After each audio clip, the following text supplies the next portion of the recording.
Hi everybody. I promised you that once I had played through enough of the Return to Monkey Island that I had a view on the game to bring you a review, I would do just that. And here it is.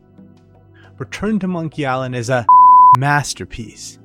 Everything in this game improves upon every aspect of what was in the original Secret of Monkey Island game. It's the pinnacle for me in the history of adventure games alongside The Secret of Monkey Island, and it's a natural evolution or improvement of everything that the original game did well. Everyone involved in this game, Terrible Toy Box, Devolver, Lucasfilm, should be so proud of what they've achieved here in every aspect of gameplay, design, and execution, and I'm going to explain why this is not only my game of the year, but I believe the best adventure game ever made, and I believe that it should be considered as a tandem along with The Secret of Monkey Island for one of my top 5 games ever made. Evolution is going to be the key word as I go through each component of the game and explain it to you, because every part is an outgrowth of what was done well in Secret of Monkey Island. So if you were to ask me, is it better than the original Secret of Monkey Island game, I would say it's just different. It's an evolution and modern version of everything that made the original game a masterpiece. I am so delighted, so pleased. My emotions have been running really high here, and now let me tell you why this game is so great and why you must play it and enjoy it for yourself. I will try to spoil as little as possible while highlighting everything. The Secret of Monkey Island is my top 3 game of all time, my top adventure game of all time, and my top game all time ever on the PC.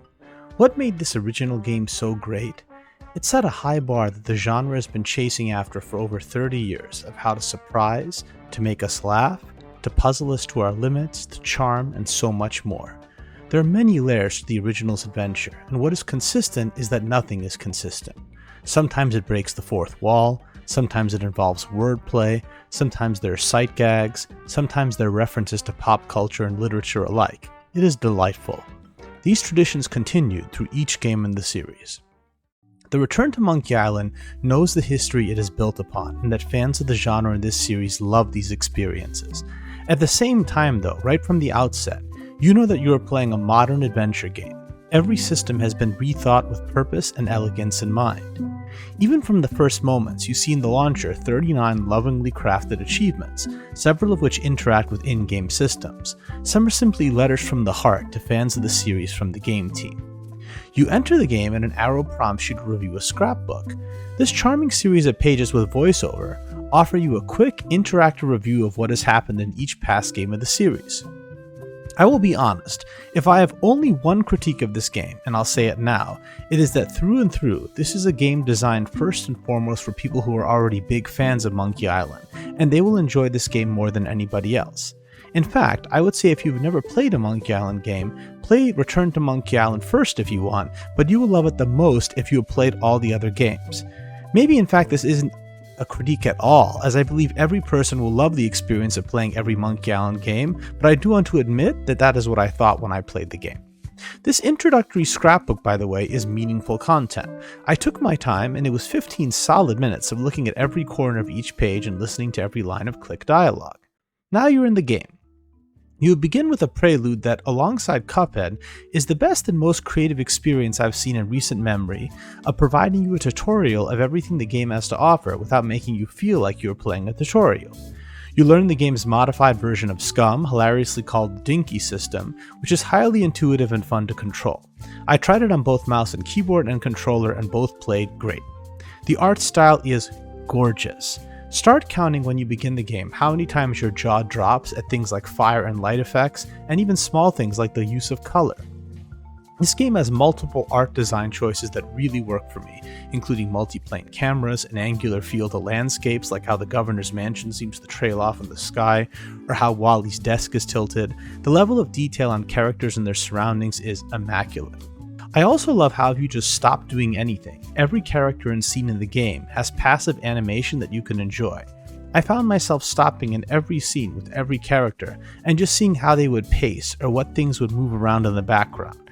Nothing in the visuals is ever static for a second. Every inch of every screen is bursting with something to see. It is not coincidence that this is made by Lucasfilm, a Disney subsidiary. I felt the same goosebumps the first time I watched Snow White and the Seven Dwarfs, and every frame here was just as packed with details of interest. I really enjoyed how in many scenes the camera makes lovely cuts, either to zoom into the view of an object or place, or to cut to a character's expression. I also love that the world is constantly changing as you move through it. You will find all kinds of surprises, new dialogue, new experiences when you go back to places you've already seen. Dialogue and the descriptions of items in a scene might even change, for example, as Guybrush learns more about the world and people around them. Amongst such things that I enjoyed most, there are a number of Easter eggs which moved me to laughter and even tears of joy several times. The puzzles here are terrific, and I recommend that when you set up the game, you choose the hard difficulty and the option that offers you even more dialogue. This is not a speedrun game. Play the game to listen to every line of dialogue and to solve every puzzle. It will take a while, but I promise it's worth it.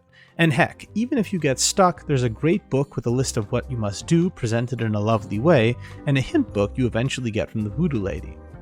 Another nice touch is trivia cards that you will find throughout the world. These ask questions about the Monkey Island world, some of which are so fun, you won't even know the answer to until you find them out in this game. Don't worry if you miss one though, they respawn. But what a clever way to say yet one more time, fans of the series, we see you and appreciate you for loving our game and series for so long.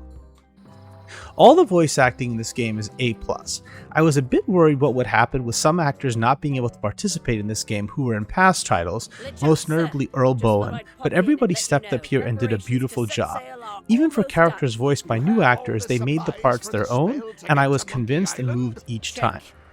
The music and sound effects are also beautifully done, with familiar tracks coming back with clever reorchestrations and many new melodies making their appearances. This is not a recycle of past games. Like a great Wagner opera, every character, every scene, everything has its leitmotif, and this is a true reimagining of the Monkey Island world in sound. I particularly love as just one example, the guitar cue that plays for the pirate leaders in the Scum Bar when you walk into their room. I might also add there are several new characters in this game. Everything in Return to Monkey Island goes back to that word I started with, evolution. And one more word I will add now, balance. The game knows what it is, a celebration of the original that changed games forever, but also a step forward to the present. You will go to the kitchen in the Scum Bar where there used to be seagulls, for example, and see a wooden seagull plaque instead. You will go to a place in town where a notable past character lived or worked, and there will be a reminder of them but a new person there. There is even a museum that has items once again emphasizing Guybrush's past story. This happens everywhere and all the time. But alongside this, there's an incredible amount that is new that I just can't spoil. That's why in fact by decision I've only showed stuff from the beginning in Act 1, I just don't want to spoil anything. You just must feel it out for yourself. This isn't some victory lap love letter.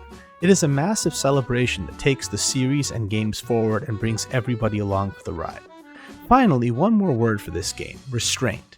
Something I love most about this game is there are many moments as a lifelong fan of the series that I hoped I would see in this game.